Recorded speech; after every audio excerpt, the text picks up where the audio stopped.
Bom, então olha só. Essa é a última aula do livro 1. Tudo que é bom um dia termina. Essa aula é um pouquinho mais complicada do que a aula 12, mais a parte de empuxo, tá? O princípio de Pascal, ele não é muito ruim, não. Ele é bacana. E o Enem gosta muito, tá? A URGS não gosta muito, mas o Enem gosta. O princípio de Pascal diz que a variação de pressão, provocada num único ponto de um líquido em equilíbrio, se transmite integralmente a todos os pontos desse líquido, bem como das paredes do recipiente que o contém. Então, vocês estão vendo aqui, né, um frasco que a gente chama de recipiente de Pascal.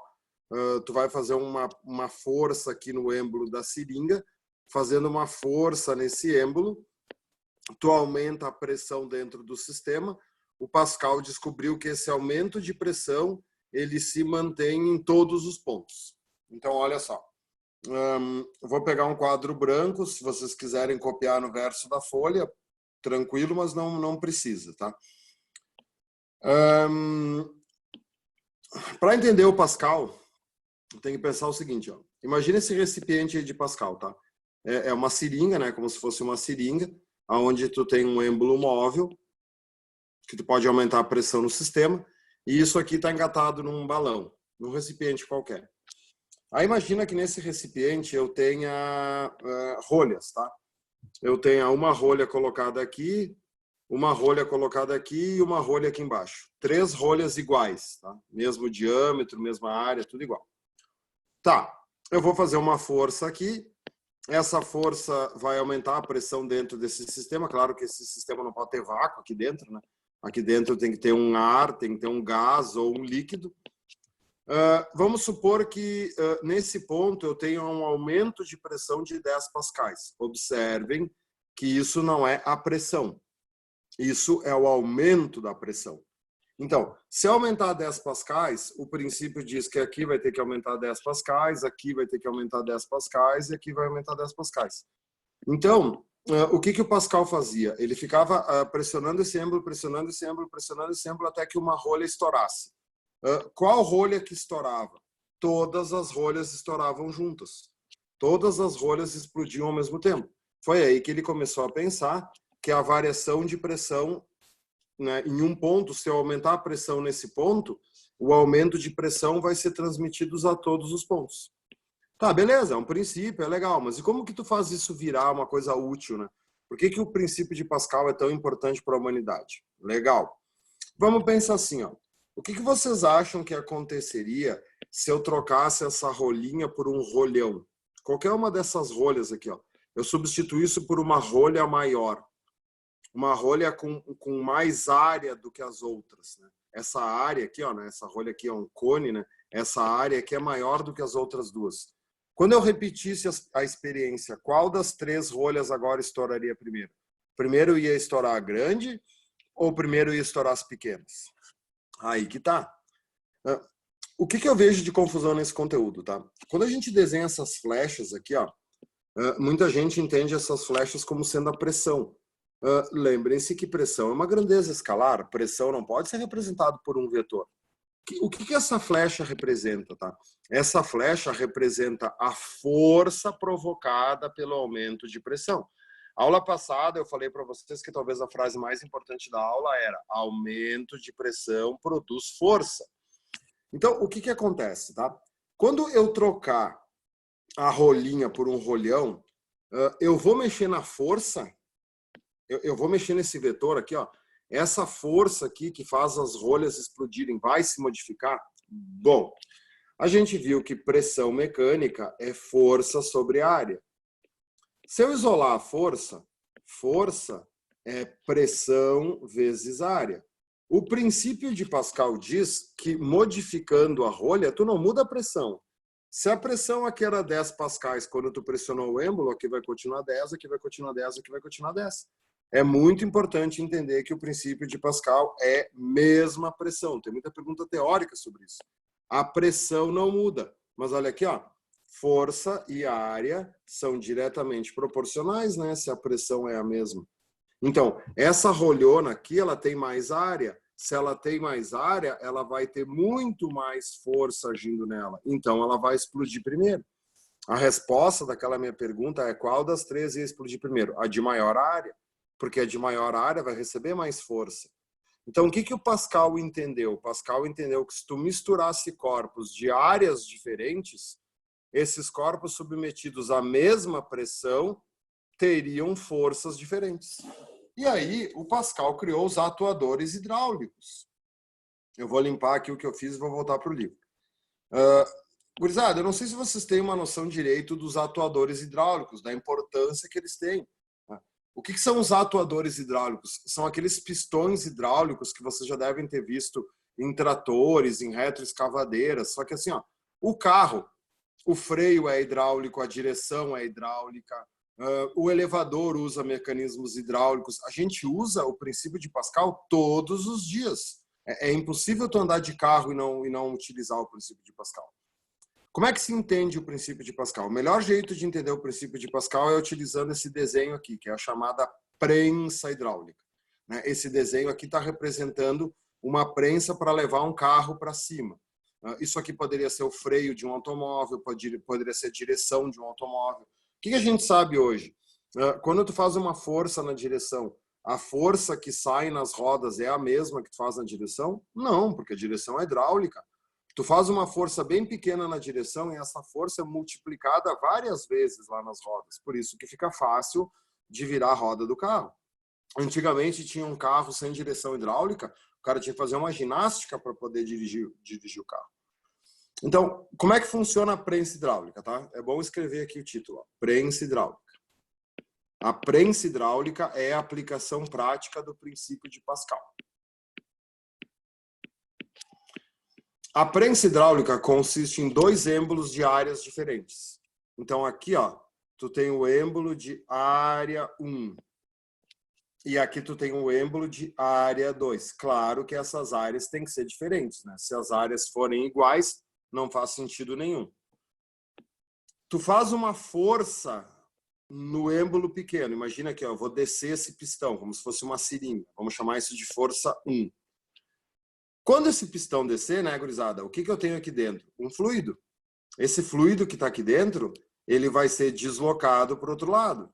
Nos carros, nos automóveis, a gente usa um fluido hidráulico para não enferrujar, né? Funciona com água? Funciona com água. Mas o grande problema da água é que, como ela contém oxigênio, ela oxida o metal. Então, se usa fluidos hidráulicos que, ao mesmo tempo que lubrificam as partes metálicas, são menos compressíveis do que a água. Então, tu tem menos perda de energia. Mas dá para te fazer uma prensa hidráulica funcionar com a água sem problema nenhum, tá? Ela funciona até com ar. Só que com ar tu vai ter muita perda de energia porque tu pode comprimir muito ar. Quando aquele êmbolo descer, esse êmbolo aqui vai subir. E aí o carro vai ser levado para cima, com uma força 2. Nossa, esqueci de trocar a espessura. Com uma força 2. Essa força 2 vai ser tantas vezes maior que a força 1, quanto maior for a diferença das áreas. Olha a dedução da fórmula. O que é igual para os dois êmbolos? A pressão. A pressão do êmbolo 1 é igual à pressão do êmbolo 2. Esse é o princípio de Pascal, né?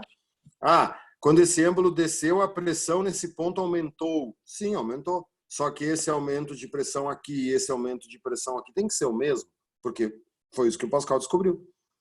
Pressão é força sobre área? Então, show. Força 1 sobre área 1 igual a força 2 sobre área 2. Com essa fórmula aqui, tu resolve metade das perguntas feitas de princípio de Pascal. É só saber que as pressões são iguais, força 1 sobre área 1 igual a força 2 sobre área 2. Agora, claro, aqui tem um problema matemático, tá? Aí não tem nada a ver comigo, aí vocês têm que cobrar do FAE, mas eu vou ajudar. Esses êmbolos, eles são redondos, né? Como esses êmbolos são redondos, como é que se calcula a área de um êmbolo redondo? Não se esqueçam que a área de um êmbolo redondo é πr ao quadrado. Então, olhem só, a área é proporcional ao raio ao quadrado. Então, eles adoram dizer assim, são dois pistões móveis, o raio de um é o dobro do outro. Bom, Se o raio de um é o dobro do outro, a área de um é 4 vezes maior que a outra, né? Vou até anotar aqui, ó. Se o raio 1 é R e o raio 2 é 2R, aquelas nossas tabelinhas de proporção, né, pessoal? Essa área aqui é A, mas essa área aqui vai ser 4A, porque o raio dobrou. E às vezes eles não falam em raio, eles falam em diâmetro. Lembrem-se que o diâmetro é proporcional ao raio. Falar em área ou falar em diâmetro dá na mesma, tá? Eu também posso escrever que a área é proporcional ao diâmetro ao quadrado. Cuidado com matemática. Ah, mas o raio é a metade do diâmetro. Sim, mas se o diâmetro dobra, o raio também dobra. Porque diâmetro e raio são diretamente proporcionais. Então, tanto faz ele falar em raio ou falar em diâmetro. Então, cuidem, né? Não confundam área com raio. Qual é a segunda coisa que vocês têm que saber? Que eu já falei isso em roldanas, já falei isso lá nas alavancas do Arquimedes. Energia, né, pessoal? Trabalho. Quando esse êmbolo desce, né? Olha só, uma força está provocando um deslocamento. Sempre que uma força produz um deslocamento, nós temos um trabalho envolvido. Quem é que realiza mais trabalho? O êmbolo 1 ou o êmbolo 2? O trabalho é o mesmo, né, gente? Princípio da conservação de energia. O que é uma prensa hidráulica? É que nem uma alavanca. Para que serve a prensa hidráulica? Para dar vantagem mecânica. O que é vantagem mecânica mesmo?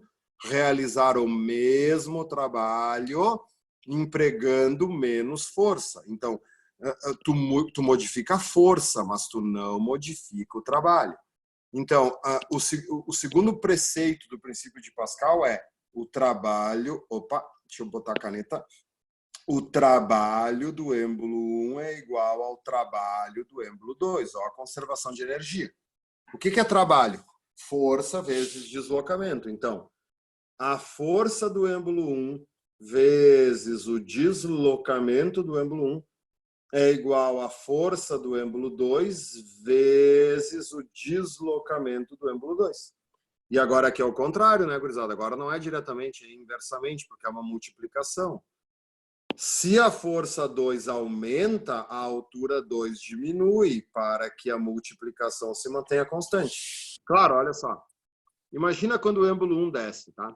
Vamos supor que o êmbolo 1 ele desça essa altura aqui, né? Aqui no desenho que eu peguei, ele não tem muito espaço para descer. Mas, enfim, ele desce essa altura aqui, ó, essa altura 1, certo? Essa quantidade de líquido que está aqui, ó, né? Imagina essa quantidade de líquido que está aqui, vai ser jogado para lá. Só que aqui tem muito mais largura, né? Muito mais grosso. Então, essa quantidade de líquido vai produzir o mesmo deslocamento? Não. O êmbolo 2 ele vai se deslocar bem pouquinho comparado com o êmbolo 1, só que com muito mais força. É a mesma coisa das roldanas, né? Tu consegue aumentar a força, mas aí tu diminui o deslocamento. Então, o deslocamento do êmbolo 2 aqui, ó, vai ser um deslocamento minúsculo perto do êmbolo 1, vai ser bem pequenininho. Por quê? Porque uma coisa tem que compensar a outra. Então, tu vai ter força pequena, área pequena, deslocamento grande. Grava isso. No outro êmbolo, tu vai ter força grande, área grande, mas aí o deslocamento vai ser pequeno. Por isso que se vocês forem num posto de gasolina, né, trocar o óleo de um carro, vocês vão ver que quando sobe esse elevador aqui para levar o carro para cima, isso aqui sobe bem devagarinho, porque o pistão 1, na realidade o pistão 1 no posto de gasolina é um compressor de ar. O compressor de ar fica bombeando ar aqui para dentro do sistema e mexendo o óleo. Então, na realidade, esse pistão 1 ele vai e volta, vai e volta, vai e volta, vai e volta, vai e volta, né? Não fica fazendo só um deslocamento. E aí esse aqui vai subindo. Só que à medida que esse aqui sobe, né, com muita força, o deslocamento dele é bem lento, é bem pequeno, por causa do princípio da conservação de energia. Então, com esses dois princípios e com essas duas equações, tu resolve qualquer coisa de Pascal. Vamos para o Arquimedes. Muito bem. Então, vou limpar tudo. Pessoal, o princípio de Arquimedes é empuxo. É difícil uma prova que não tenha nada sobre empuxo. A URGS adora empuxo, a PUC adora empuxo, a UPF adora empuxo.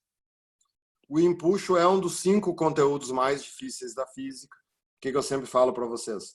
gráficos da cinemática, momento, empuxo, termodinâmica e indução eletromagnética. Então, dos 5 conteúdos mais difíceis, esse é o último do livro 1. A gente já viu 3 no livro 1. Depois vai faltar a termodinâmica e a indução eletromagnética.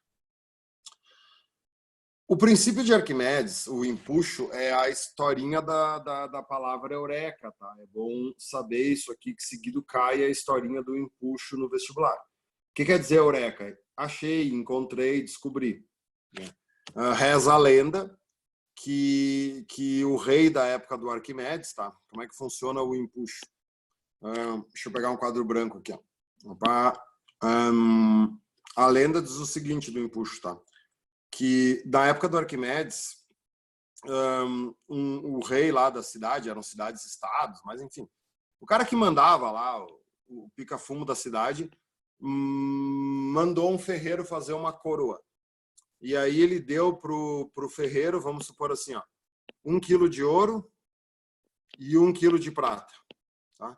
Deu 1 quilo de ouro, então AU, e 1 quilo de prata.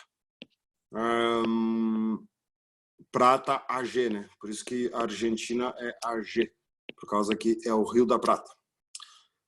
Tá, o ferreiro fez a coroa, entregou a coroa para o rei botou a coroa na cabeça, achou a coroa bem bonita, né? Botou a coroa na balança, viu que a coroa tinha 2 quilos, claro, né? Ele tinha dado 1 quilo de ouro, 1 quilo de prata, viu que a coroa tinha 2 quilos, tudo certo. Só que ele desconfiou que a coroa tinha mais prata do que ouro. Tipo, o cara colocou nessa coroa 1,5 quilos de prata e colocou só meio quilo de ouro. Que desde aquela época o ouro era muito mais caro que a prata e aí ficou com meio quilo de ouro para ele. Trocou o ouro pela prata. Só que é muito difícil de descobrir isso sem derreter a coroa, né? Porque... você sabe, né, meninas? Vocês compram, meninos também, né? Vocês compram joias banhadas a ouro. Tu compra um anel, um brinco banhado a ouro. Quantos por cento daquele anel é de ouro? Sei lá, 10%, 5%, 20%, dependendo da espessura do banho.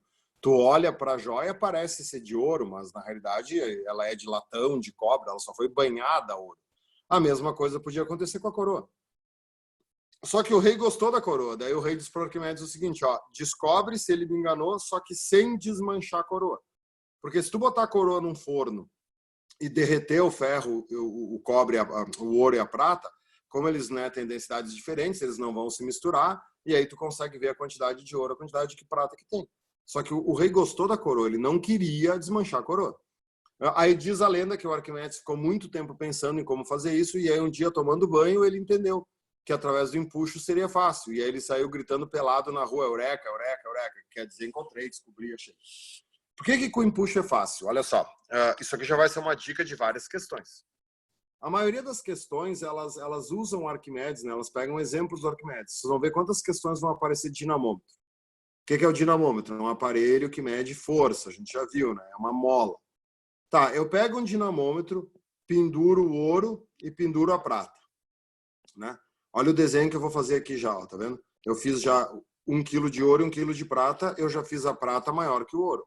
Porque vocês sabem que o ouro é mais denso, então 1 quilo de ouro ocupa menos espaço do que 1 quilo de prata. Quando é que esse dinamômetro vai marcar? 20 newtons. Por que ele vai marcar 20 newtons? Porque são 2 quilos. Tu pega a coroa e pendura no mesmo dinamômetro, né? Se a coroa tinha 2 quilos, quanto é que o dinamômetro vai marcar? 20 newtons. Só que aí tu pega isso aqui e tu coloca dentro da água. No momento que tu colocar essa quantidade de ouro e de prata dentro da água, essa quantidade de ouro e prata vão receber um empuxo. Esse empuxo, que é uma força para cima, nós já vamos ver, vai fazer com que a marcação do dinamômetro diminua. Vamos supor, o dinamômetro vai passar a marcar 15 newtons, ele diminuiu 5. Velho, se a coroa tem a mesma quantidade de ouro e de prata que deveria ter, quando tu botar a coroa na água, a coroa aqui tem que, né, o dinamômetro aqui tem que marcar a mesma coisa. Só que se a coroa tiver mais prata do que ela deveria ter, o volume dela é maior, né? Uma coroa de 2 quilos, que tem 1,5 kg de prata e meio quilo de ouro, ocupa mais volume do que uma coroa de 2 quilos com 1 quilo de prata e 1 quilo de ouro, justamente porque a prata é menos densa. Então, o Arquimedes entendeu que o empuxo dependia do volume do corpo. E aí, o empuxo aqui ia ser maior do que deveria ser. E aí, o dinamômetro ia diminuir mais, porque ia ter mais empuxo. Nesse caso aqui, né, o empuxo ia valer 5 newtons. Se nesse caso aqui a coroa tiver mais volume, sei lá, o empuxo vai valer 6 newtons. E aí, o dinamômetro vai marcar 14 em vez de marcar 15. E aí o Arquimedes entendeu que, né, conseguiria descobrir se o rei foi enganado ou não. Não se sabe a continuação da história, tá? Se ele provou que o rei foi enganado ou não. Só se sabe que através do empuxo ele conseguiria descobrir se tinha a quantidade de ouro e prata certo. Mas a história nunca disse se ele testou e deu certo o esquema. E o rei mandou matar o cara. Bom, vou limpar aqui e voltar lá para o livro. Então, olha só. Gente, olha ali, né? No meu livro eu coloquei uma moldura e ainda com, né, tudo em negrito, coisa em vermelho ainda. Tem um monte de questões teóricas sobre empuxo. Aliás, a maioria das questões de empuxo são teóricas. O que é o empuxo? Número 1, o empuxo é uma força. O empuxo é uma força vertical de baixo para cima. O empuxo é sempre para cima. O empuxo é sempre contra o peso. Não existe empuxo para baixo e não existe empuxo horizontal. Não existe empuxo para a esquerda ou para a direita. Ele é sempre vertical e ele é sempre para cima.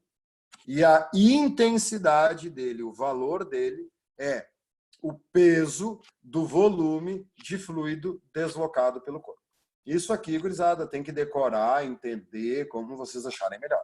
Mas essa frase aí que está em vermelho já foi objeto de resposta de infinitas questões. O empuxo é o peso do volume de fluido deslocado pelo corpo. Pensa no que tu está lendo. O empuxo não é o peso do corpo, o empuxo não é a massa do corpo. O empuxo é o peso do volume de líquido ou de ar, né, porque é fluido, deslocado pelo corpo. Como assim? Tá. Vou fazer aqui no cantinho, vocês não precisam copiar, tá? Só pense.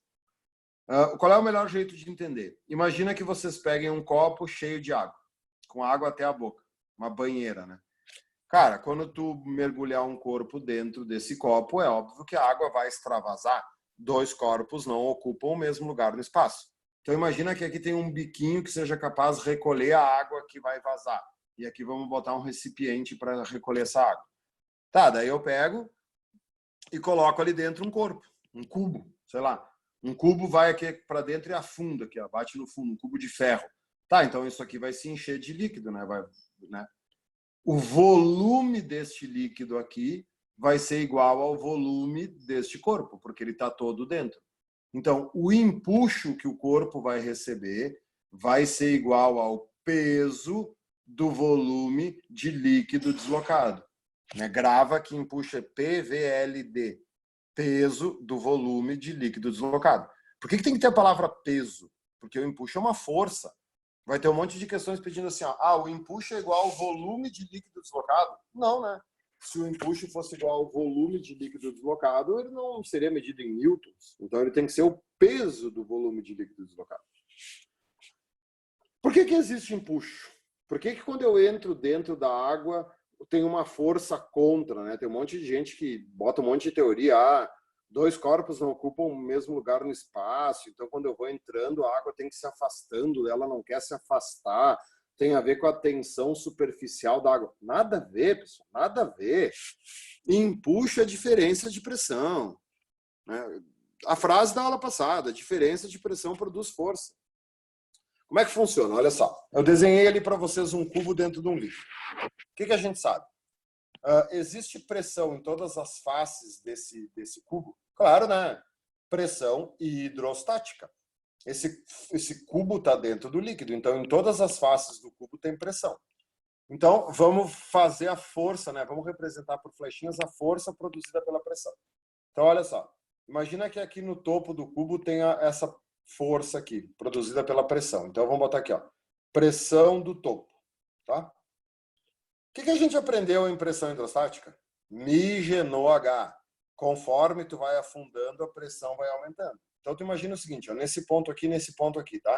Cara, aqui a pressão já tá maior que no topo, e aqui ela tá maior ainda, né? Conforme tu vai afundando, a pressão vai aumentando.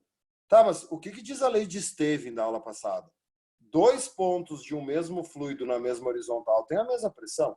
Então, se eu pegar esses pontos aqui, ó, a pressão desse ponto e a pressão desse ponto é a mesma. Tá, e no fundo? Opa, o fundo é o ponto mais profundo do cubo.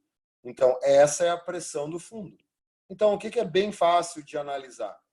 Não existe diferença de pressão lateral. Se essa pressão é igual a essa pressão e essa pressão é igual a essa pressão, esse cubo não vai ter diferença de pressão na horizontal, mas ele vai ter diferença de pressão na vertical, claro. A pressão no topo é menor que a pressão no fundo, né? A pressão do fundo é maior do que a pressão do topo. Diferença de pressão produz força. Essa diferença de pressão vai produzir uma força para cima, vai querer que o cubo suba. Como é que é o nome dessa força que vai puxar o cubo para cima? Empuxo. Isso é um empuxo. O empuxo só existe porque a pressão no fundo é maior que a pressão no topo. Então, olha a fórmula do empuxo. Desculpe. Empuxo é o peso do volume de líquido deslocado. Nota aqui que eu já troquei fluido por líquido, porque eu vou explicar usando água. Mas lembrem-se, eu vou falar disso depois, que é fluido. Existe empuxo nos líquidos e existe empuxo nos gases. Mas 99% das questões ele vai falar em água. Mas existe empuxo no ar. O empuxo é peso do volume de líquido deslocado. Então, o empuxo é a massa específica do líquido vezes o volume de líquido deslocado vezes a gravidade. Tá, prof, mas da onde que saiu essa fórmula? Não entendi, tô perdido. Como que peso de volume de líquido deslocado virou isso aqui? Então, vamos ver. Dedução do peso. A essa altura do Championship, tá todo mundo cagueca de saber que peso é igual a massa vezes aceleração da gravidade. E todo mundo viu a aula passada que a densidade de um corpo é a massa do corpo sobre o volume. Notem que eu não estou usando mi aqui, estou usando d. Cara, se eu isolar a massa nessa fórmula, é fácil de ver que massa é a densidade vezes o volume. Então, no lugar da massa, eu posso colocar densidade vezes volume. Então, olha só, o peso de um corpo, agora eu vou começar a usar letras, ó, PC, peso do corpo. Porque agora a gente tem que começar a definir a diferença entre corpo e líquido. O empuxo vocês têm que ser muito detalhistas. Se vocês não forem detalhistas, vocês erram. O peso do corpo é a densidade do corpo vezes o volume do corpo vezes a gravidade. Eu só troquei massa por densidade vezes volume. Então, eu posso calcular o peso de vocês fazendo massa vezes gravidade, ou eu posso calcular o peso de vocês fazendo densidade do corpo vezes volume do corpo. Se o empuxo é o peso do volume de líquido deslocado, né, no momento que eu fiz mi de líquido vezes VLD, eu estou calculando a massa de líquido deslocado. Isso aqui, lembrem-se da aula passada, para líquidos, eu usar mi ou eu usar d dá na mesma, porque o líquido não pode ser oco. Mi do líquido vezes VLD é a massa de líquido deslocado. Então, a massa de líquido deslocado vezes a gravidade é o peso do líquido, do volume de líquido deslocado, massa de líquido deslocado. Eu, na realidade, não gosto de usar essa fórmula muito assim, tá? Usando mi. Eu prefiro usar assim, por isso que eu deixei esse espaço em branco aqui, podem copiar. O que é empuxo? O empuxo é a densidade do líquido vezes o VI vezes G. Eu também não curto muito VLD, eu prefiro VI. Tá? Vocês vão ver nos meus vídeos eu usando sempre a fórmula assim. Mas se vocês quiserem usar que nem tá ali em cima, não tem galho nenhum. O que é D do líquido? Densidade do líquido ou Mi do líquido. O que é o VI? VI é volume imerso. Estão vendo que eu botei aqui para vocês, Volume imerso e volume de líquido deslocado são a mesma grandeza. Cuidado com essa palavrinha. Imerso. Imerso é o que está dentro. a quantidade do corpo que está dentro do líquido, o volume imerso, é a mesma coisa do que o volume de líquido que tu está deslocando. Nesse desenho que eu mostrei aqui antes, ó. Por que o volume desse cubo era igual a essa quantidade de líquido? Porque o cubo está todo dentro do líquido, né? Mas vocês vão ver um monte de exercícios que o cubo não vai estar todo dentro do líquido. Então, o volume de líquido deslocado corresponde exatamente à quantidade do corpo que está dentro do líquido. E cuida com o português, tá? Existe uma palavra bem parecida chamada emerso, com E. Emerso é o que está fora. O emerso não interessa para nós, tá? Emerso é o que está fora. O que nos interessa é o imerso.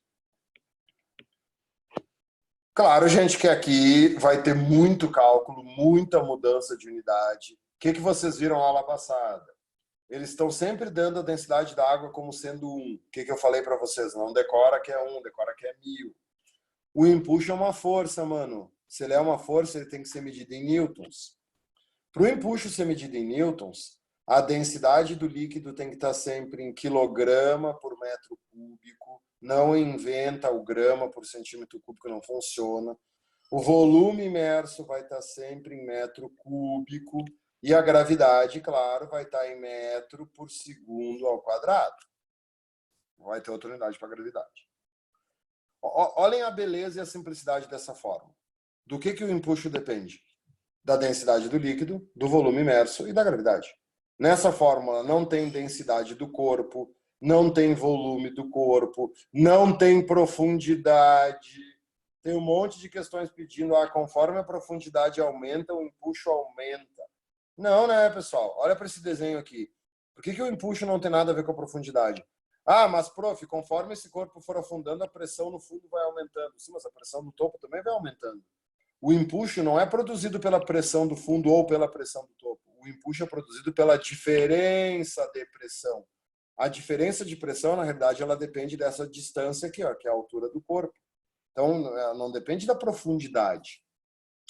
O empuxo tem um monte de pega-ratão. Vocês vão ver daqui a um pouquinho. Qual é o primeiro truque do empuxo? Não pode usar o eu acho. Tu começa a ver uma questão e começa, eu acho. Tu não acha nada, rapaz. Tu tá estudando, não tem que achar nada. Tu olha para a fórmula. Empuxo é densidade do líquido vezes volume imerso vezes gravidade. Vamos virar a página que a gente vai começar a treinar, resolver questões. Para vocês terem uma ideia, gurizada, a teoria de empuxo é essa aqui, tá? É meia página, tá vendo? Acho que nem tem meia página, não dá. Sabendo isso aqui que eu acabei de explicar, você sabe empuxo. A próxima página, o que eu vou fazer? Eu só vou tentar ajudar vocês, né? Vou dar exemplos para ajudar vocês aqui, ó. Essa página 136 não tem nenhum conhecimento novo.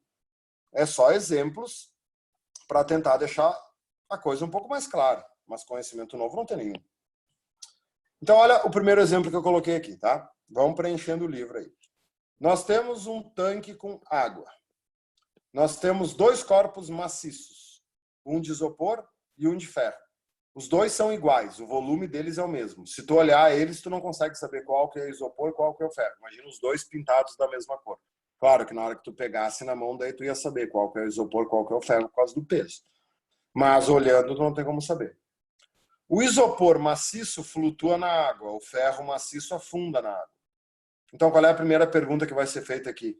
Qual destes dois corpos recebe mais empuxo?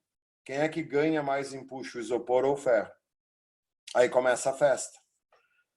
O isopor está para cima, então se o isopor está para cima, o empuxo dele é maior. Ou o ferro afundou, então se o ferro afundou, ele tem pouco empuxo, né? Porque o empuxo puxa para cima, então o ferro afundou por isso. Pessoal, isso tudo é o eu acho. Para de achar, velho. Usa a fórmula, brother. Empuxo é densidade do líquido vezes o volume imerso vezes a gravidade. Se vocês não forem técnicos no empuxo, os exercícios vão enrolar vocês. Pensa grandeza por grandeza. O empuxo depende da densidade do líquido. O líquido é o mesmo? Os dois estão na água? Sim, o líquido é o mesmo, está fora. A gravidade é a mesma? Um está em Marte, o outro está em Saturno, ou os dois estão no mesmo lugar? Os dois estão no mesmo lugar, a gravidade é a mesma. Tá, e o volume imerso? Pô, gente, o ferro está todo dentro, né? Para o ferro, o volume imerso é o próprio volume do corpo, porque ele está todo dentro do líquido. O isopor está só esse tiquinho aqui dentro do líquido, né? O isopor flutua bem pouquinho dentro do líquido. Então, o volume imerso de ferro é muito maior que o volume imerso de isopor. E então, o empuxo do ferro é muito maior que o empuxo do isopor. Ah, prof, mas o isopor está flutuando. Tá, e daí? Quem é que falou que para um corpo flutuar o empuxo tem que ser grande? Isso são fantasias que a gente cria. O que depende se um corpo vai afundar ou flutuar? O que determina se o corpo afunda ou flutua? A relação entre o peso e o empuxo. Olha aqui, ó, pessoal, vamos pensar juntos, tá? Tu já pegou um pedaço de isopor na mão? Claro que sim, né? Tu já fez trabalho de escola, maquete. Cara, o peso do isopor é menor do que do professor Faé, pessoal. Uma coisa ridícula. Então, olha só, o peso do isopor é ridículo. Se o peso do isopor é ridículo, com um empuxo ridículo, ele flutua. Ah, mas então tu está querendo dizer que o empuxo do ferro é maior que o do isopor? Sim. Sei lá, nesse desenho o empuxo do ferro é umas 3 vezes o empuxo do isopor. Tá, mas e aí, como é que o ferro afundou assim? Já pegou um cubo de ferro na mão? O peso do ferro é gigantesco. Então, mesmo o empuxo do ferro sendo maior do que do isopor, o empuxo do ferro não venceu o peso do ferro, então o ferro acabou afundando. Então, parem de achar que afundar ou flutuar depende do empuxo. Afundar ou flutuar depende da relação que se estabelece entre o peso e o empuxo. Aliás, tu pode botar até uma regra na tua cabeça, tá? Sempre que um corpo afunda, ele desloca muito ou pouco líquido? Muito, então o empuxo é grande. Todos os corpos que afundam têm muito empuxo. Ah, mas e como que ele afundou? Porque ele tinha muito peso. Mas sempre que ele afunda, ele desloca muito líquido, então o empuxo dele é grande. Beleza? Já já nós vamos fazer uma questão que vocês vão ter que dar uma pensada. Vou limpar aí, tá? Casos do empuxo. Primeiro caso. Quando o equilíbrio se estabelece com o corpo boiando. Muito bem. Então, a partir de agora, nós vamos ver os 3 casos do empuxo. Tá? Coloquei até um a mais ali, coloquei uma... Ops. Os mais importantes são o primeiro e o terceiro. Mas tem que saber todos. O segundo já cai em prova também, mas quando cai é fácil. Vamos ler o título. Primeiro caso. Quando equilíbrio, né? Sempre que aparece a palavra equilíbrio, eu já sei que a força resultante vale 0. Já bota ali. Está em equilíbrio. Se estabelece com o corpo boiando. Então, vamos desenhar um corpo boiando. O isopor. Um pouco está dentro, um outro pouco está fora, pode ser metade dentro, metade fora, pode ser 1/3 dentro, 2/3 fora, sei lá, eles vão inventar qualquer coisa. Qual é a primeira coisa que tu tem que saber? Sempre que um corpo boia, ele é menos denso que o fluido. Se ele está boiando, a densidade do corpo é menor que a densidade do líquido. O isopor boia na água porque ele é menos denso que a água. A madeira boia na água porque ela é menos densa que a água. Segunda coisa, forças atuantes. Quem puxa o corpo para baixo? O nosso amigo peso. Quem puxa o corpo para cima? Bom, se esse corpo tivesse apoiado, seria normal, né? Só que quem puxa, então, é o empuxo. O empuxo é como se fosse normal na água. Está em equilíbrio? Está em equilíbrio. A força resultante vale 0? Vale 0. Então, o módulo do peso e o módulo do empuxo são iguais. Vamos lá, gente. Muita pergunta sobre isso, né? Quando um corpo flutua, quem é que é maior, o peso ou o empuxo? Aí a galera adora falar, é o empuxo, porque ele está para cima. Se ele está para cima, o empuxo é maior que o peso. Pessoal, flutuar é uma situação de equilíbrio, a força resultante vale 0. Se o empuxo fosse maior que o peso, ele estava acelerando para cima. A força resultante seria diferente de 0. O corpo seria um foguete. Ele estaria subindo, aumentando de velocidade. Isso pode acontecer? Pode. A gente vai ver depois uma situação que o empuxo é maior que o peso. Mas não quando ele está flutuando. Tu pega um navio lá, um transatlântico. aqueles navios de cruzeiro lá, 5.000 pessoas a bordo, 20 andares lá, piscina, restaurantes e tal. O navio está parado. Se o navio está parado, se ele está quietinho, a força resultante vale zero. Então, o empuxo é igual ao peso. Aí, olha o que acontece, tá? O fato do empuxo ser igual ao peso em módulo cria duas fórmulas, que não são fórmulas, são comparações, que são mais importantes, inclusive, do que a fórmula original do empuxo. Tá? Aqui cai muito iceberg, aí eles querem que vocês calculem quanto do iceberg está dentro, quanto do iceberg está fora. O que a gente viu antes, tá? Só revisando, não precisa copiar. O peso de um corpo pode ser a densidade do corpo vezes o volume do corpo vezes a gravidade, né? O que é empuxo? O empuxo é a densidade do líquido vezes o volume imerso vezes a gravidade. Na hora que eu igualar essas duas fórmulas, as gravidades se cancelam. E aí, como as gravidades vão se cancelar, a densidade do corpo vezes o volume do corpo é igual à densidade do líquido vezes o volume imerso. Nessa fórmula, vocês vão conseguir calcular o volume imerso. Vocês vão conseguir calcular a quantidade do corpo que está dentro. Sabendo a quantidade do corpo que está dentro, tu vai achar a quantidade que está fora. E nessa fórmula, dá para te trocar densidade por altura por volume sem prejuízo da fórmula, porque a área da base é a mesma. Então, tanto faz tu usar volume como tu usar altura, tá? Só porque é uma comparação. Então, tu pode escrever aqui, ó, que a densidade do corpo vezes a altura do corpo é igual à densidade do líquido vezes a altura imersa. Nessa fórmula, tanto faz tu usar volume ou altura. Então, olhem só, tá? Eu gostaria que vocês tivessem prática nisso. Então, agora, depois que vocês copiarem aí, podem pegar o verso da folha. Vou chamar um quadro em branco aqui, ó. Quem não conseguiu copiar, depois dá um pause no vídeo, ou tira um print aí, né? Mas acho que tá tranquilo. Vocês estão acompanhando bem. Alguns exemplos agora são bem importantes, tá? Primeiro exemplo, com água. A água é o nosso líquido de referência, porque a densidade dela é 1 ou 1000. Então, vamos lá. Eu tenho 3 recipientes com água. Os 3 recipientes contendo água e vamos colocar 3 corpos de densidades diferentes. Aqui não é que nem lei de Stevens, né? Não precisa os recipientes, pode ser os recipientes iguais. Não precisa ser recipientes diferentes. Então, eu tenho água, tenho água, tenho água. Lembrando, qual é a grande vantagem da água? A densidade da água é 1 grama por centímetro cúbico ou 1000 quilogramas por metros cúbicos. Então, é um nível de referência bom.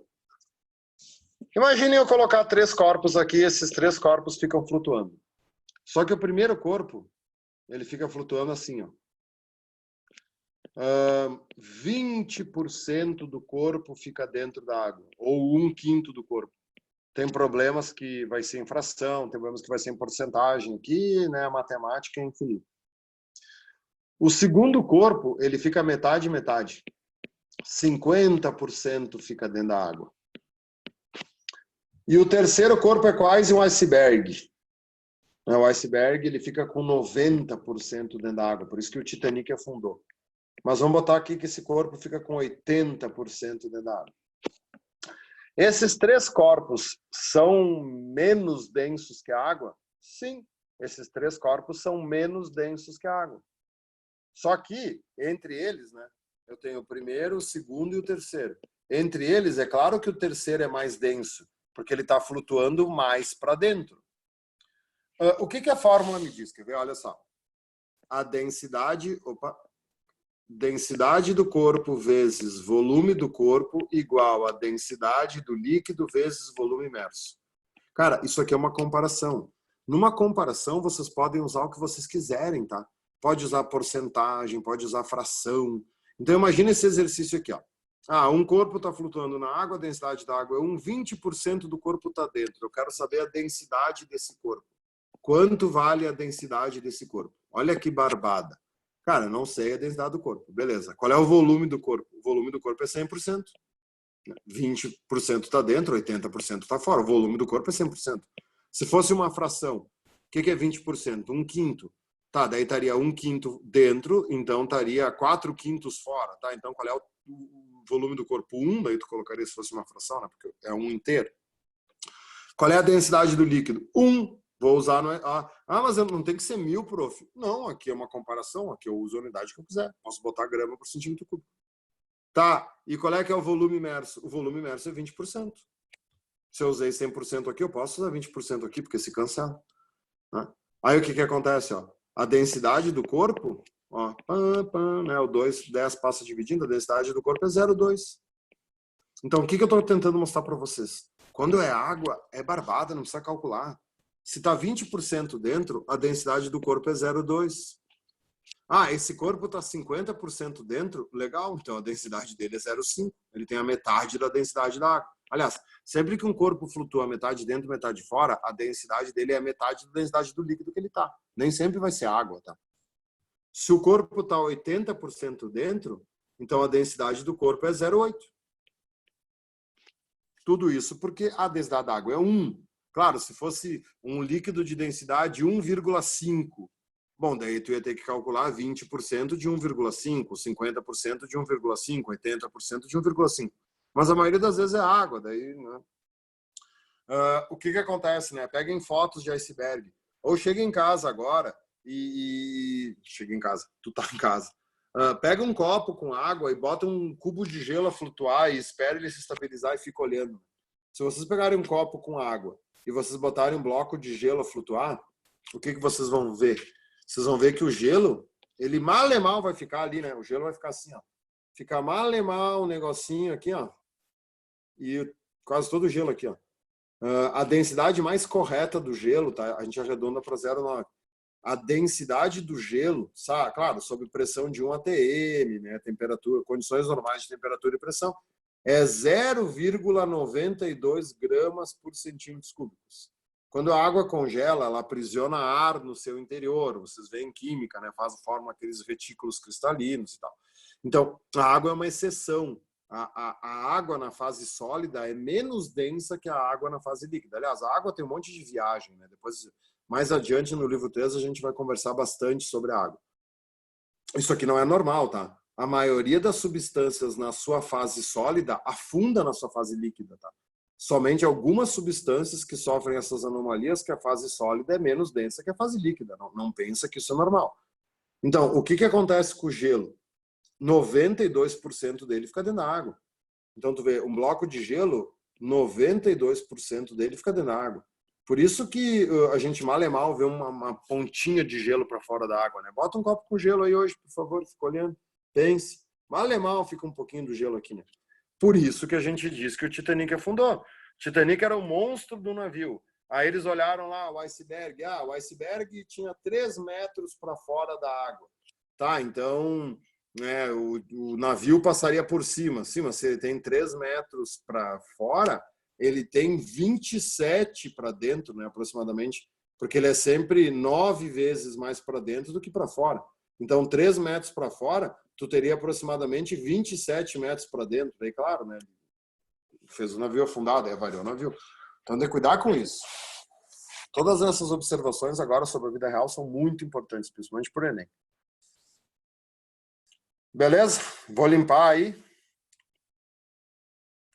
Eu gostaria agora que vocês fizessem uma questão. Então, para quem tá assistindo gravado, só dá um pause para fazer a questão. Para eles aqui eu vou deixar um tempinho de 3 minutos para eles pensarem, porque 3 minutos é suficiente. É a questão número 12 da página 139. Então, quem está no ao vivo aí, pega o número 12 e tenta fazer. Quem está no ao vivo, tenta fazer, dá um pause aí na gravação. Então, olha só. Essa questão 12 é uma questão da URGS, é uma questão antiga, nem botei aí o URGS, mas é da URGS, é da década de 90.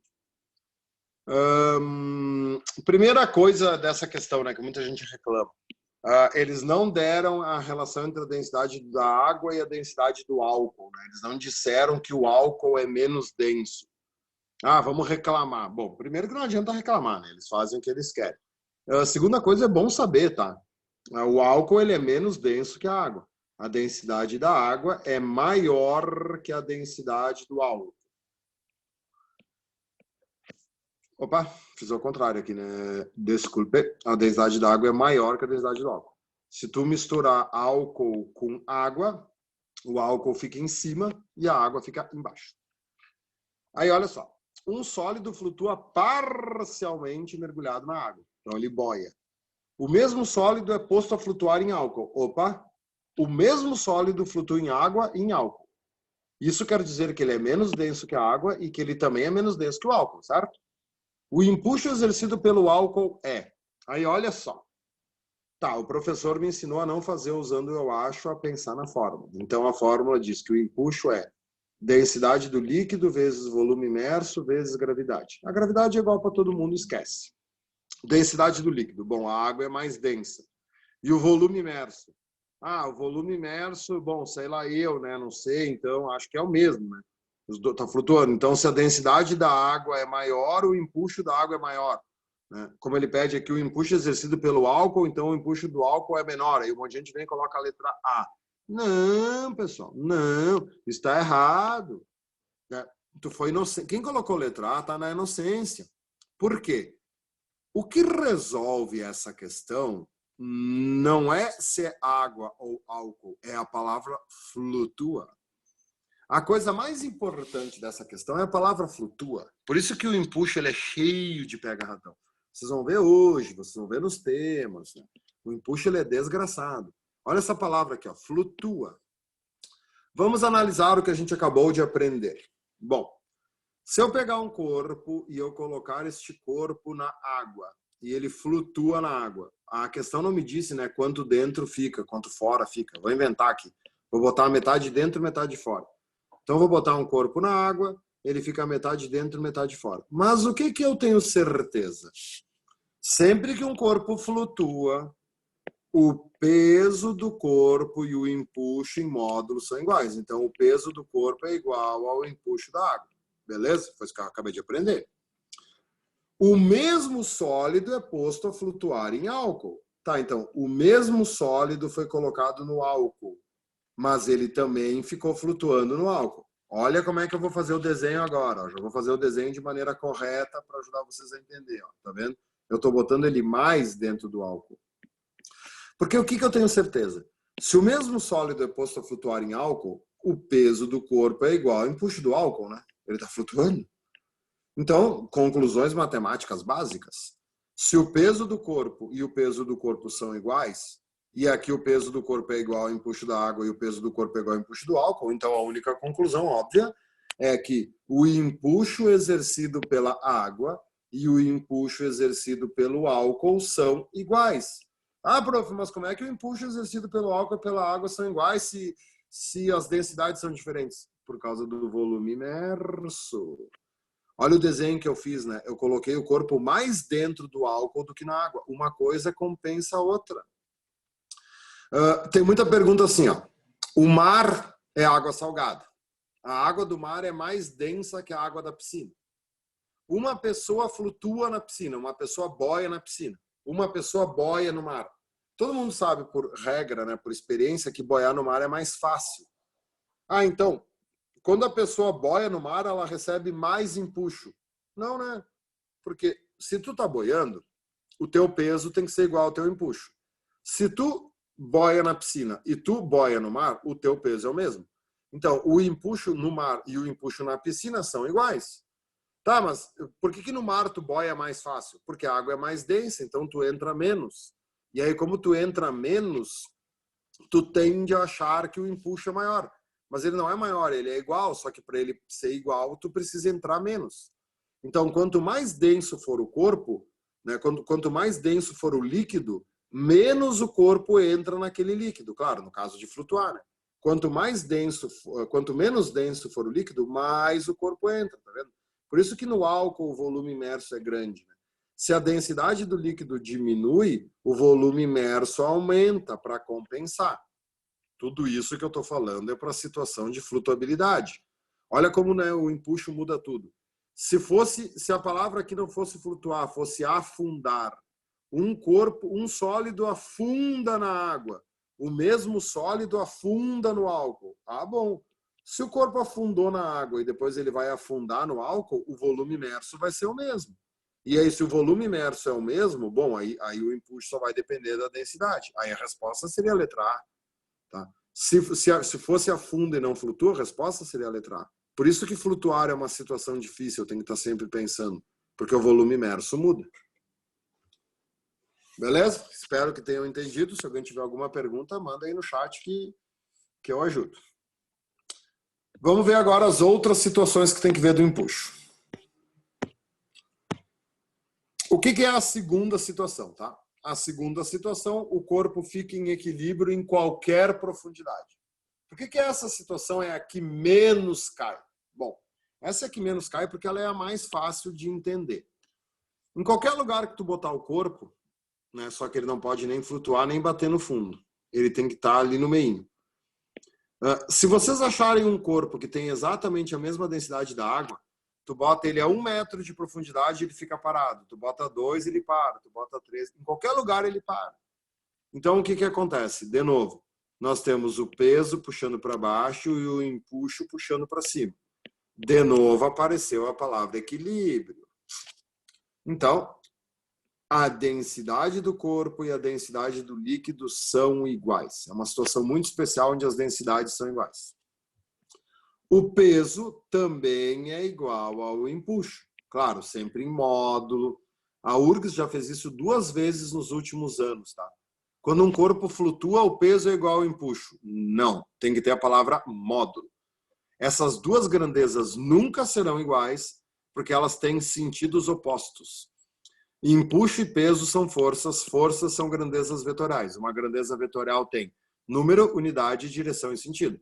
Para elas serem iguais, elas têm que ser iguais em número, em unidade, em direção e em sentido. Então a gente sempre tem que dizer quando um corpo flutua que o empuxo e o peso são iguais em módulo, ou em intensidade, ou em magnitude. Mas eu nunca posso dizer são iguais por causa dos sentidos. Tá, e por que eu deixei mais um quadradinho ali? Cara, olha só.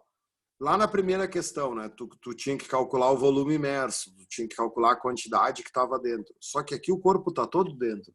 Então aqui o volume do corpo é igual ao volume imerso. Por isso que essa situação quase não cai, porque não tem nada para calcular. Não tem o que fazer. É só saber que é tudo igual. A densidade é a mesma, o volume é o mesmo, o peso é igual ao empuxo. Então é só teoria. Os casos que mais caem são o primeiro e o terceiro. No terceiro caso, o corpo fica em equilíbrio quando toca o fundo. Então, ele só fica em equilíbrio quando ele bate no fundo. Neste caso, a densidade do corpo é maior que a densidade do líquido. Sempre que um corpo afunda, ele é mais denso que o líquido onde tu botou ele. Nesse caso, eu não posso dizer que o peso é igual ao empuxo. Não posso. Neste caso, o peso é maior do que o empuxo. Isso não quer dizer que o empuxo seja pequeno, mas o peso é maior que o empuxo. Sempre que o corpo afunda, o peso é maior que o empuxo. Por isso que ele só para de afundar quando ele bate no fundo. Porque quando ele bateu no fundo, qual é a força que surge aqui? A normal, que vai anular essa diferença. Mas eu vou falar nisso depois, tá? O que acontece aqui? Aqui surge uma coisa chamada PA.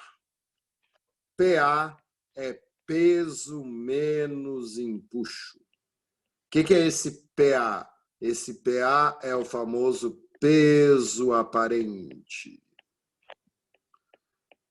Peso aparente. Todo mundo sabe que as coisas pesadas, que as coisas pesadas aparentam ser mais leves dentro da água. Porque, na realidade, dentro da água tem um cara que te ajuda a segurar, né? Que é o empuxo. Então, é fácil erguer uma coisa pesada dentro da água, porque o empuxo da água está te ajudando. Então, dentro da água, a gente tem um peso chamado de peso aparente, que é a diferença entre o peso e o empuxo. Então, esse é o basicão, tá, gente? Só que aqui tem muita coisa para analisar, tá? Por exemplo, depois eu volto para cá. Olha o que eu coloquei aqui do lado. Ó. Corpo afundando. Então, tu vê aqui, ó. Não é corpo afundado, ele não bateu no fundo, ele está afundando. Então, aqui tem uma pergunta clássica, tá? Imaginem um corpo aqui, ó. O corpo foi recém-colocado. Imaginem um cubo de ferro maciço. Vai afundar, né? Então, ele está afundando. Então, o peso é maior que o empuxo. Então, essa é uma situação que a força resultante não é zero. Nas 3 situações que eu fiz ali, a força resultante era zero, porque estava em equilíbrio, estava sempre em equilíbrio. Claro que na terceira situação ele só entra em equilíbrio quando ele toca o fundo, por causa da normal. Então aqui, ó, o corpo está afundando. Qual é a pergunta que eles vão te fazer? O corpo afunda em MRU, afunda em MRUV, dá para mim calcular coisas, né? Dá para mim calcular a velocidade com que toca o fundo. Claro que sim, gente. Vocês vão ver aqui, né? A cinemática é que nem Rexona, nunca te abandona.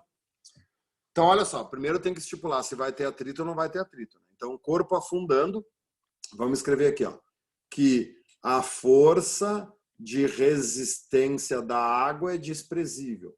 Força de resistência da água igual a zero. Se lembra da força de resistência do ar? Aqui vai ser a força de resistência da água, que é muito maior do que a do ar. Então, para isso aqui que eu vou explicar dar certo, tu tem que desprezar os atritos e a resistência da água. Como é que eu vou saber responder se esse corpo afunda em MRU ou se esse corpo afunda em MRUV? Gurizada, força resultante, né? Quem que é a força resultante? A força resultante nesse corpo é o peso menos o empuxo. Na realidade, quem que é a força resultante? É o peso aparente.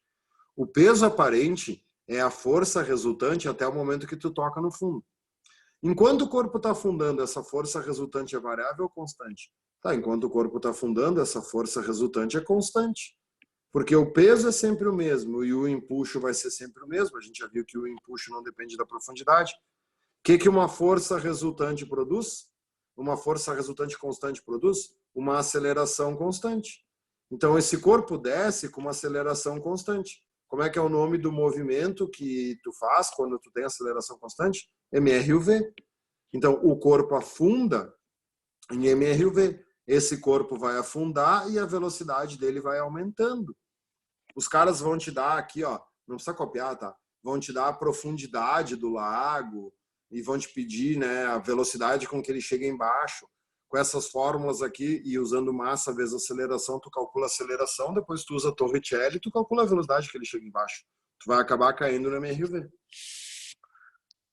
E é importante entender também por que que aqui, no terceiro caso, né, ele parou de afundar. O que que existe aqui, ó, que eu gostaria que vocês desenhassem? Uma força para cima que está ajudando o empuxo, né? Que força para cima é essa? A normal. Não gostei desse amarelo aqui, nem aparece. Então aqui tem uma força para cima que está ajudando o empuxo, que é a normal. Nesse caso, a normal é o peso aparente, tá?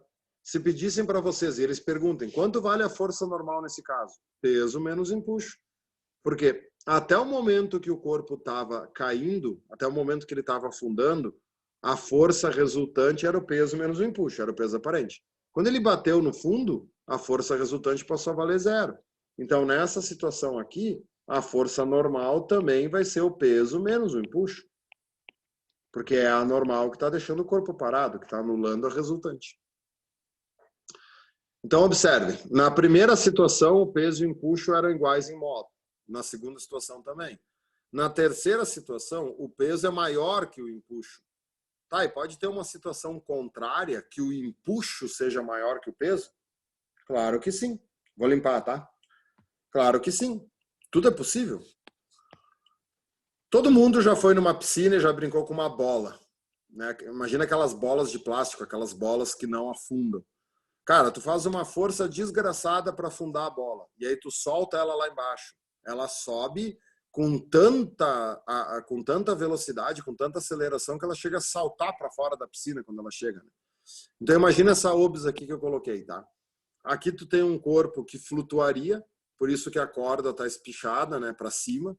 Imaginem que isso aqui seja um bloco de isopor, um bloco de madeira.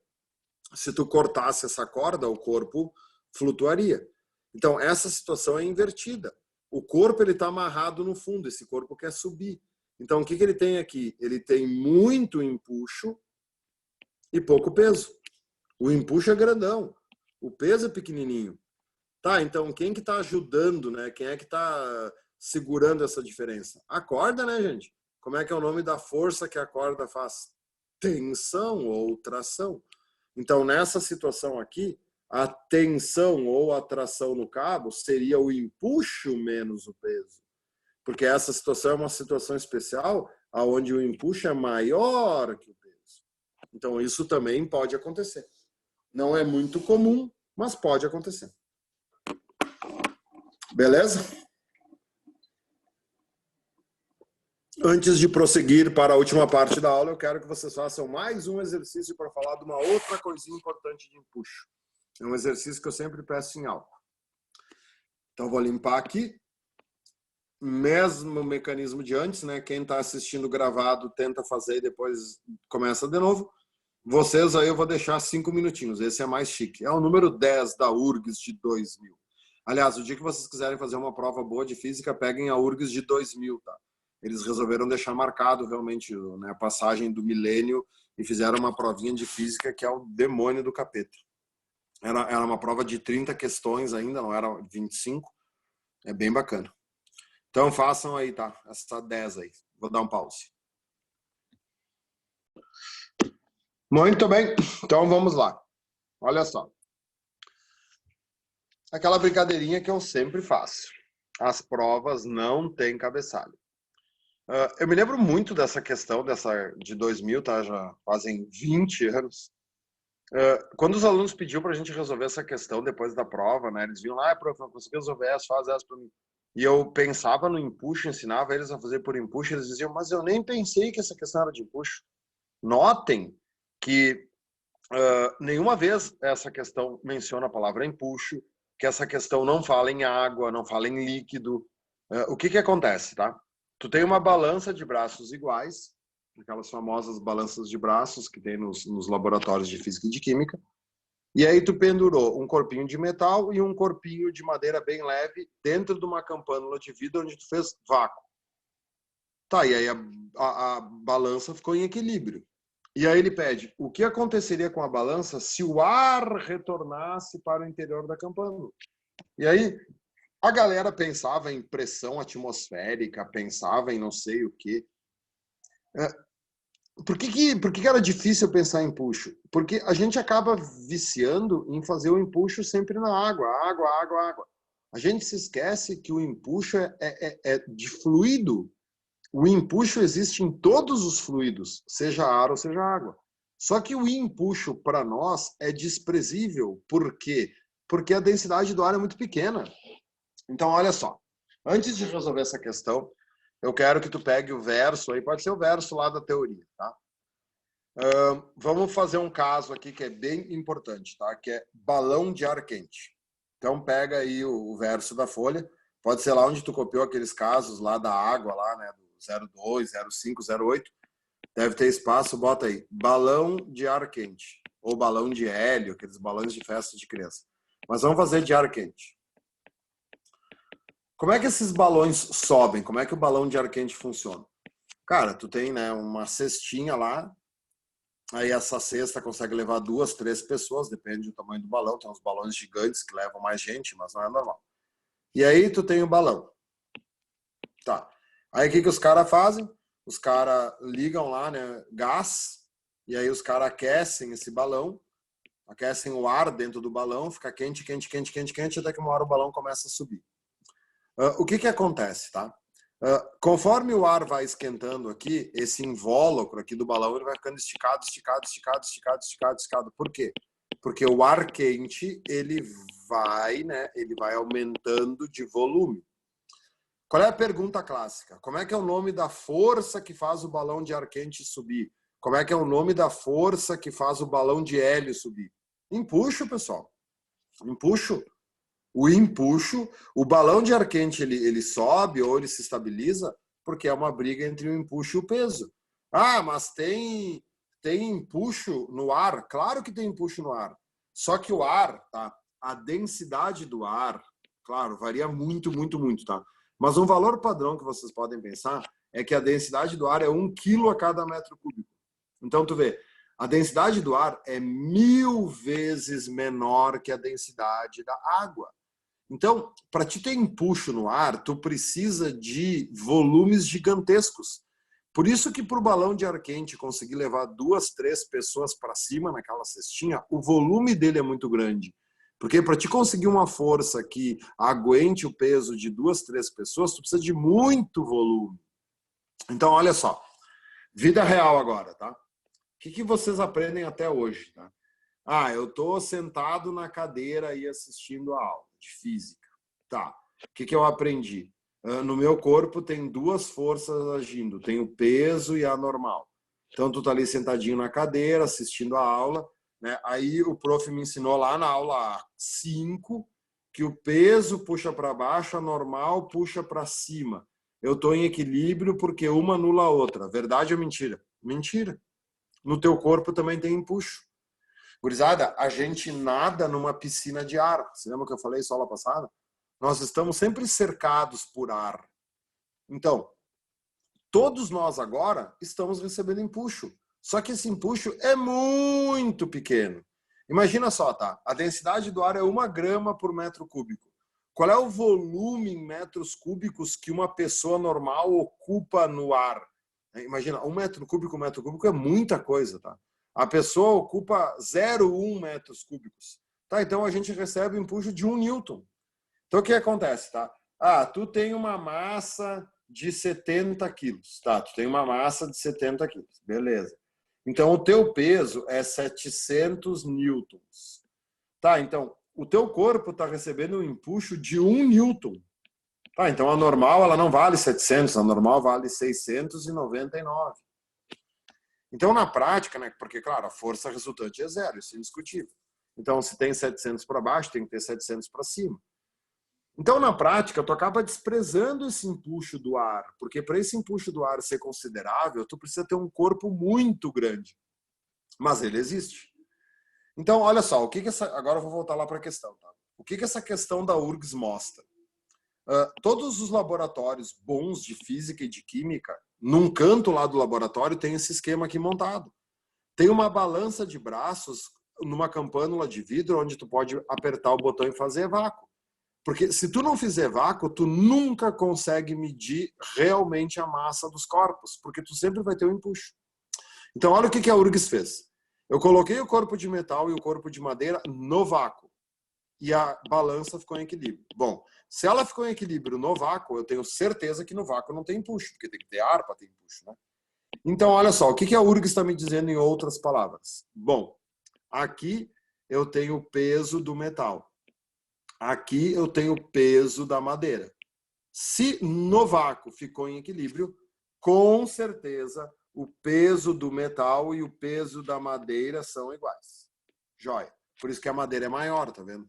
Para ter o mesmo peso que o metal, a madeira precisa mais volume, porque ela é menos densa. O que aconteceria se o ar retornasse? Opa!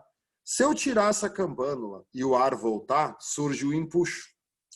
O que é empuxo? O empuxo, nesse caso, vai ser a densidade do ar, porque o ar virou fluido, vezes o volume imerso, vezes a gravidade. Nunca se faz empuxo usando eu acho. Fórmula. A densidade do ar é a mesma para os dois? Sim. A gravidade é a mesma para os dois? Sim. O volume imerso em ar é o mesmo para os dois? Não.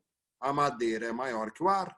Então, aqui ó, vai surgir 2 empuxos minúsculos, muito pequenos. Só que esse empuxo vai ser maior do que né? O empuxo da madeira vai ser maior que o empuxo do metal. Os dois vão ser muito pequenininhos, mas o da madeira vai ser maior, porque ela tem mais volume. Então, o empuxo da madeira vai ser maior que o empuxo do metal. O que isso vai criar? Uma força resultante na balança, né? Esse lado vai subir, esse lado vai descer, porque esse empuxo é maior. Então, a balança vai acabar inclinada para a esquerda. A balança vai ficar assim. O metal vai ficar aqui embaixo e a madeira vai ficar aqui em cima. Por quê? Porque o empuxo na madeira era maior que o empuxo no metal. Então é uma questão muito sapeca, tá? Não se esqueçam que existe empuxo no ar. A gente tem uma tendência a esquecer, né? A suprimir o empuxo do ar. Ele existe, tá? Ele está sempre presente, mas ele é bem pequenininho. Beleza? Vamos limpar aí? E vamos para o último conteúdo do livro 1. Chega a dar uma depressão. Hidrodinâmica. Hidrodinâmica é uma coisa que tá na moda, tá? Andou caindo na URGS uns tempos atrás, andou caindo no Enem. Claro que a hidrodinâmica é um conteúdo bem complexo, tá? Que a gente vê só uma partezinha dele, só o iniciozinho dele. Até agora a gente estava vendo hidrostática, fluidos em equilíbrio. Agora a gente vai ver fluidos em movimento. O que a hidrodinâmica estuda? Rios, água passando dentro de um cano, água passando dentro de uma mangueira. Então a primeira coisa é entender que a hidrodinâmica estuda fluidos em movimento e que todos os cálculos que a gente vai fazer, a gente considera o fluido como sendo ideal. Um fluido ideal ele é não viscoso, o atrito interno dele é nulo e ele apresenta uma densidade constante, ele tem sempre a mesma densidade. Então a gente considera, né, que tudo é perfeito. Primeira coisa que tem que entender, vazão. Bom, isso aqui é um conceito que aparece muito no Enem, tá? O Enem adora questões sobre hidrelétricas, até no livro aí, vocês já fizeram uma questão sobre Itaipu, que vocês tinham que ter uma ideia do que é vazão. Então, a vazão não tem a ver com hidrodinâmica, é apenas um conceito físico, mas que a gente vai usar na hidrodinâmica. A vazão mede a rapidez com que um volume de um fluido escoa. A vazão, na realidade, é uma medida de velocidade. Só que não é em metros por segundo, porque não é uma medida de distância, é uma medida de volume. Vazão é variação de volume sobre variação de tempo. Então, volume é em metros cúbicos, tempo é em segundos. Então, no SI, a unidade da vazão é metro cúbico por segundo. Claro que pode ser em litros por segundo, pode ser em decímetro cúbico por segundo, sei lá, tá? Mas no SI é metro cúbico por segundo. Às vezes aparece litro por segundo. Só que tem um outro jeito de calcular a vazão que é bem interessante. O que eu fiz aqui para vocês no livro? Imaginem que isso aqui é uma mangueira de água, tá? Então, nós temos aqui, né, a mangueira é um formato cilíndrico, claro que botei a mangueira aqui deitada. O que a mangueira tem aqui? Uma área, né, que eu representei por esse desenho aqui, uma área de secção. E aí, a vazão mede a rapidez com que o volume escoa. Então, se o líquido está escoando dentro dessa mangueira, o que esse líquido tem? Uma velocidade. Então, vamos pensar um pouquinho. Vazão é variação de volume sobre variação de tempo. Beleza? Beleza. Opa, não era para fazer esse risco aí, fazer o igual. Tá, então a variação de tempo está no denominador. Imaginem que essa mangueira, ela começa aqui e ela termina aqui. O que essa mangueira tem? Um comprimento. Então, a água, né? Imagina, uma molequinha de água entrou nessa ponta da mangueira, ela faz toda a mangueira e ela sai na outra ponta da mangueira. O que essa molequinha andou? Uma distância, um delta D. Vamos chamar de delta L, porque é o comprimento da água, da mangueira. Então, se eu pegar esse tamanho aqui e multiplicar por essa área, o que eu calculo? O volume, né, pessoal? Geometria plana, geometria espacial. Como é que se calcula o volume de um cilindro? A área da base vezes a altura do cilindro. Aqui no caso, a área da base é a área da secção. A gente chama isso aqui de área da secção, tá? Quando está deitado, em vez de ser área da base, porque não tem, né, não tem base, tá deitado? Área da secção. O que é fazer uma secção? É fazer um corte. É como se tu pegasse uma faca e cortasse um salame. Aquilo é a área da secção do salame. Então, a vazão vai ser esse ΔL, né, que é a distância que andou, né, vezes essa área da secção. Por quê? O ΔL é medido em metros, a área é metro quadrado, metro vezes metro quadrado, metro cúbico, que é o volume. Só que daí, se tu pensar um pouquinho, esse ΔL é uma distância. E aí, se tu pegar ΔL sobre ΔT, o que tu tem? Distância que andou pelo tempo que levou. Distância que andou pelo tempo que levou é a velocidade. Então, a vazão de um fluido também pode ser calculado fazendo velocidade vezes área da secção. V vezes A. Cuida que aqui começa um monte de V, né? É um saco isso aqui, ó. Tem o V da vazão, tem o V do volume, tem o V da velocidade. Então, esse V é velocidade. Olha como a unidade fecha, ó. A velocidade é medida em metro por segundo. E a área é medida em metro quadrado. Né? Metro vezes metro quadrado fica metro cúbico por segundo. Então, só dá uma notada ali que esse V é velocidade. Tá? Então, bem simples. Tem dois jeitos de calcular a vazão.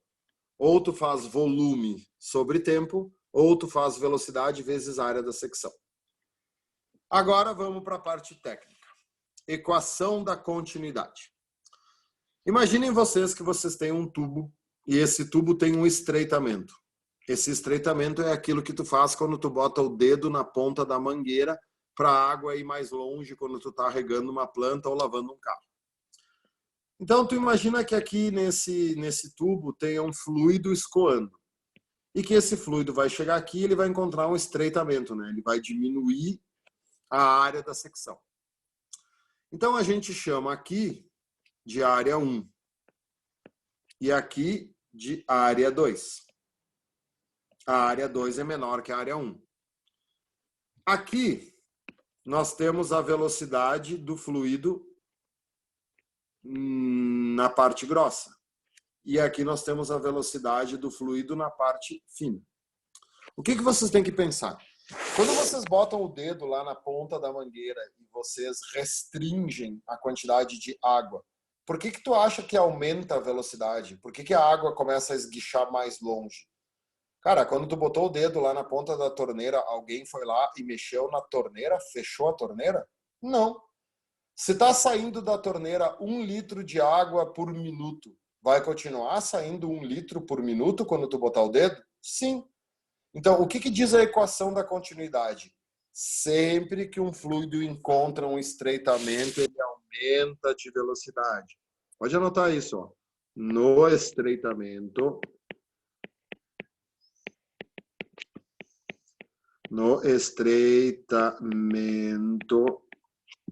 o fluido aumenta de velocidade. Esse é o mantra da hidrodinâmica. Pensem num rio. Quando vocês vão na beira de um rio, lá, né, acampar, vai apreciar um pouco a natureza, sair um pouco de casa quando dá, largar um pouco do YouTube, do Netflix. Quando tu vai olhar um rio, aonde que a correnteza é forte, aonde que tu vê, né, a água muito veloz, muito rápida, aonde que dá medo de entrar no rio? Quando ele é largo ou quando ele é estreito? No estreitamento. No estreitamento que a gente vê aquelas correntezas, a gente vê a água esbranquiçar, né? A água fica tão turbulenta que ela oxigena dela, fica branca. Então, o que acontece? Sempre que tu tem um fluido escoando e tu restringir o lugar que ele passa, ele vai aumentar de velocidade. Olha o que diz a equação da continuidade. A velocidade 1 vezes a área 1 é igual a velocidade 2 vezes a área 2. Claro, né? O que é velocidade vezes a área? É a vazão. O que essa fórmula está dizendo? Essa fórmula está dizendo que a vazão é constante. A vazão não muda. A vazão é sempre a mesma. Então, o que acontece no estreitamento? A área 2 é menor. Tá, então, se a área 2 é menor, a velocidade 2 é maior. Se uma coisa diminui, a outra coisa tem que aumentar. Uma compensa a outra e a vazão fica constante. Beleza? Agora vem o pepino. Vou apagar. Qualquer coisa, dá um print aí na tela. Tubo de Venturi, equação de Bernoulli. Tá, primeiro que não fica com medo dessa equação, porque essa equação não precisa saber de cor, tá? Ela já caiu, mas quando cai eles dão. O que interessa aqui é vocês saberem a teoria. Não precisa ter medo da equação, relaxa. O tubo de Venturi, tá? é bem importante. O tubo de Venturi é como funcionam os borrifadores, o famoso fuque-fuque. Sabe ali quando tu vai passar, né? Quando tu tem um borrifador ali, aqueles que tem um gatilhozinho ali para passar amaciante, ou tem uns detergentes hoje que vem assim, né? Tu fica apertando um gatilhozinho e aí o líquido esguicha, o líquido sai, né? Os borrifadores. É o tubo de Venturi. Como é que funciona o tubo de Venturi? Como é que funciona o Bernoulli?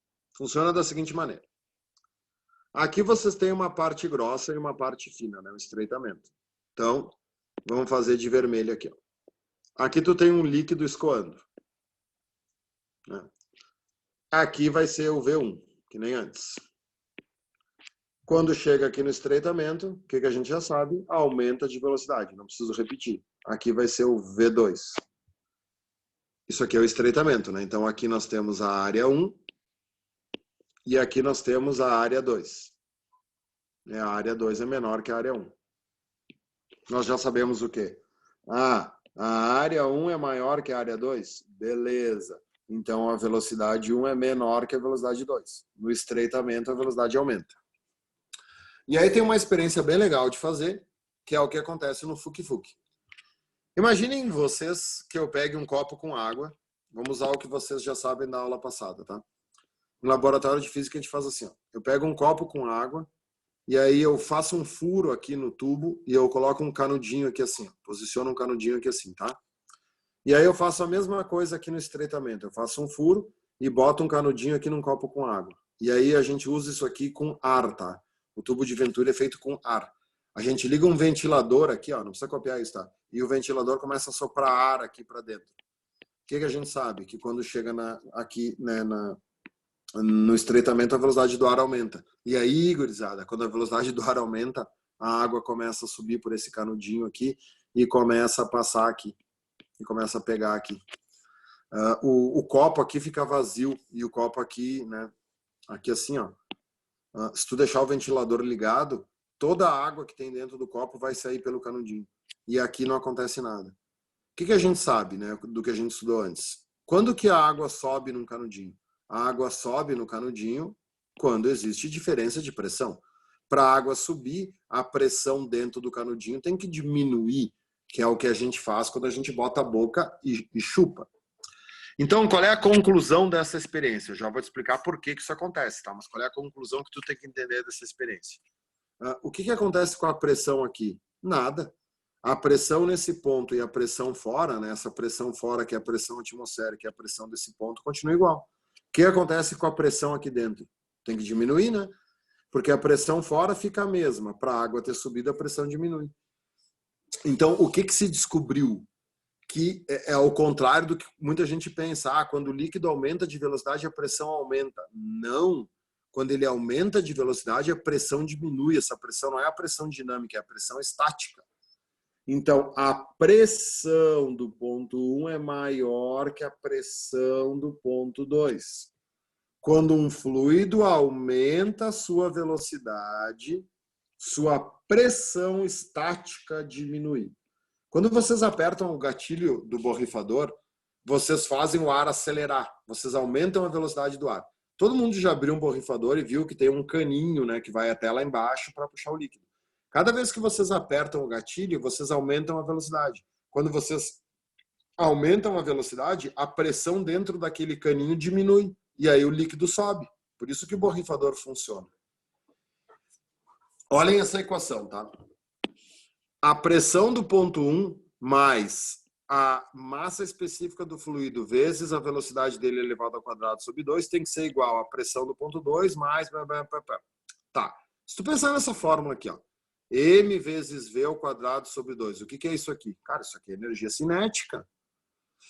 O que é isso aqui, tá? Isso aqui é o velho e bom teorema da conservação de energia. Isso aqui, gurizada, é conservação de energia. Pode escrever bem grande aqui, ó.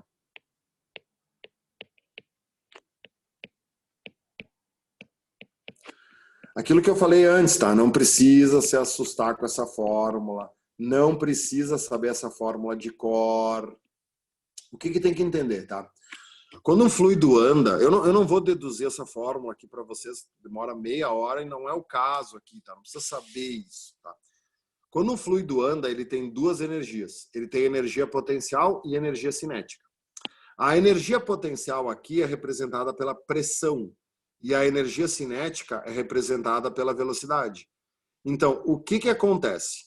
A energia tem que se conservar.